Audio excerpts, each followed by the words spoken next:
Hello everyone. आज हम बात करेंगे मुखर्जी नगर की जो समस्या है उसके ऊपर। मुखर्जी नगर की जो समस्या है उसमें मेनली 3 स्टेक होल्डर हैं। सबसे फर्स्ट है बच्चे, सेकंड है टीचर, कोचिंग सेंटर्स और थर्ड है मकान मालिक। अगर बच्चे वहाँ रहेंगे तभी मकान मालिक जो है वो अपना रूम रेंट पर दे पाएंगे, तभी टीचर्स जो हैं वो बच्चों को पढ़ा पाएंगे। अब इसीलिए इनका माहौल चल रहा है, लेकिन उसमें यह है कि जो पुरानी बिल्डिंग्स हैं उन पे जो अगर वो क्राइटेरिया को पूरा नहीं करते तो ठीक है, नई जो बिल्डिंग है मुखर्जी नगर में या नियर बाई एरिया में उनको रेंट पे लिया जा सकता है। और दूसरी बात कि इस टाइम में बच्चों को भी जो है सेटिस्फाइड करने की ज़रूरत है, क्योंकि बच्चों में एक बहुत बड़ा रोष है कि जब हमारी बात आती है, हमारे आंदोलन की बात आती है, इट मीन्स मतलब हमारी जो डिमांड जो गवर्नमेंट से उठाते हैं, जैसे एग्ज़ाम्स जो है समय पर नहीं हो रहे।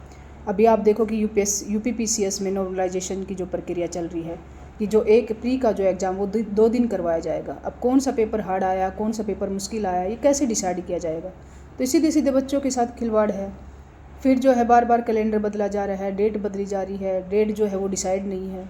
तो ये बहुत सारे मुद्दे हैं। अगर टाइम पर एग्ज़ाम हुए और ट्रांसपेरेंट तरीके से एग्ज़ाम हुए तो बच्चे जल्दी से जल्दी यहाँ से सिलेक्ट होकर अपने अपने डेस्टिनेशन पे जाएंगे, नए फ्रेश बच्चे जो आते जाएंगे, इससे डिमांड भी बढ़ेगी और कोचिंग जो सेंटर्स हैं उनसे भी ज़्यादा से ज़्यादा सिलेक्शन होंगे। तो इसमें फ़ायदा भी है कोचिंग सेंटरों को, मकान मालिकों को भी और हर वहाँ रहने वाले स्टेक होल्डर को, क्योंकि उतना ही ज़्यादा क्राउड आएगा। लेकिन अगर ये क्राउड यहीं का यहीं रह गया, काफ़ी कोविड के बाद तो इतना कुछ झेलना पड़ रहा है बच्चों को कि वैकेंसी ही नहीं आ रही है।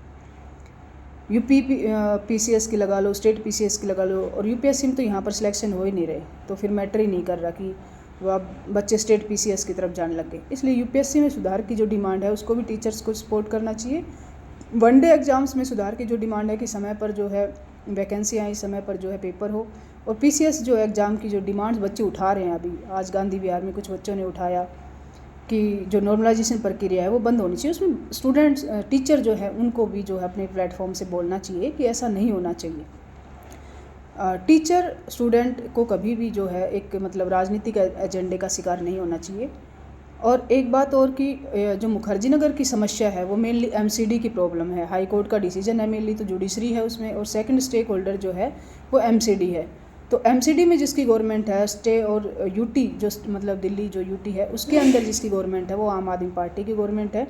तो आम आदमी पार्टी के जो लीडर्स हैं या इंडिया गठबंधन के जो लीडर्स हैं उनसे मिलकर उन पर प्रेशर डलवाया जाए, ताकि जो है जो ऑफिसर्स हैं वो लिबरल हों, और उन या फिर जो है विधानसभा से कोई बिल पास करके जो है इस तरह की चीज़ों को रोका जा सके। क्योंकि इस तरह से चीज़ें बंद होने लगी तो पूरी दिल्ली ही बंद हो जाएगी। तो सिर्फ मुखर्जी नगर ही उसके लिए टारगेट क्यों किया जा रहा है? मैंने हमेशा ही कहा है कि मुखर्जी नगर जो है उस क्षेत्र की शान है और एक मतलब सरस्वती का वरदान है उस जगह को। वहाँ जो इकोलॉजी है वो कहीं और डेवलप होना, वो कितने सालों में डेवलप होगी या नहीं होगी, क्योंकि मुखर्जी नगर जैसा माहौल जो बच्चों को मिलता है वो शायद इलाहाबाद में भी नहीं मिलता होगा। इसलिए हर बच्चा जो है मुखर्जी नगर और करोल बाग को जो है प्रीफर करता है, इंग्लिश मीडियम करोल बाग को और हिंदी मीडियम वाले जो है मुखर्जी नगर को, वनडे एग्ज़ाम्स वाले भी मुखर्जी नगर को।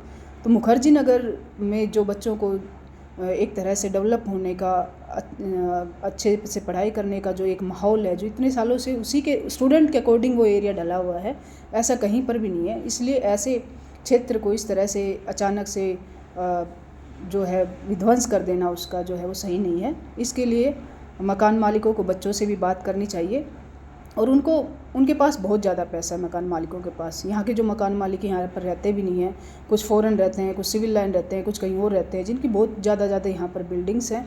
थोड़ा बहुत अगर रेंट बच्चों के अकॉर्डिंग जो है डिमांड है उसमें कम कर भी दिया जाएगा तो उनको कोई ज़्यादा नुकसान नहीं होने वाला, क्योंकि यहाँ पर डिमांड काफ़ी है। उसके बाद टीचर्स हैं, उनको भी बच्चों की जो हालत है उसको देखते हुए कुछ फ़ीस जो है उसमें रियायत उनको दे देनी चाहिए, ताकि जो है बच्चों को भी लगे कि आप उनका ध्यान रख रहे हो। दूसरी बात, जो ट्रांसपेरेंसी है, एग्ज़ाम जो हो रहे हैं उसमें जो ट्रांसपेरेंसी है, जो कैलेंडर को लेकर जो बच्चों की डिमांड है, नॉर्मलाइजेशन को लेकर बच्चों की डिमांड है, उन सब में जो है टीचर्स को भी जो है उसको सुधार करवाने में सहायता करनी चाहिए। अपने डिजिटल प्लेटफॉर्म के माध्यम से जो है सरकार से अपील करनी चाहिए, ताकि बच्चों के भविष्य के साथ भी खिलवाड़ ना किया जा सके। मैं कभी भी जो मुखर्जी नगर की इकोलॉजी है या स्टूडेंट्स है उसके खिलाफ़ नहीं रही। मैंने हमेशा वही बात कही है जो सही है।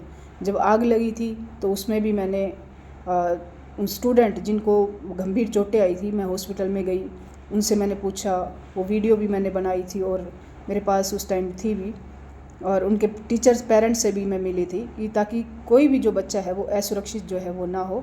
और भाई जो चोट लग गई उसको तो इलाज तो हॉस्पिटल में ही होगा, लेकिन जैसे काफ़ी तरीके के अफवाह फैलाई जा रही थी कि बच्चे वहाँ पर मर गए, वो हो गए, अंदर कुछ जो है डेड बॉडीज रखी हैं, तो उन सब चीज़ों को मैंने क्लियर किया था। जो हमारे साथी उस टाइम डिमांड उठा रहे थे वो उनको समझने में बड़ी मतलब वो हुई।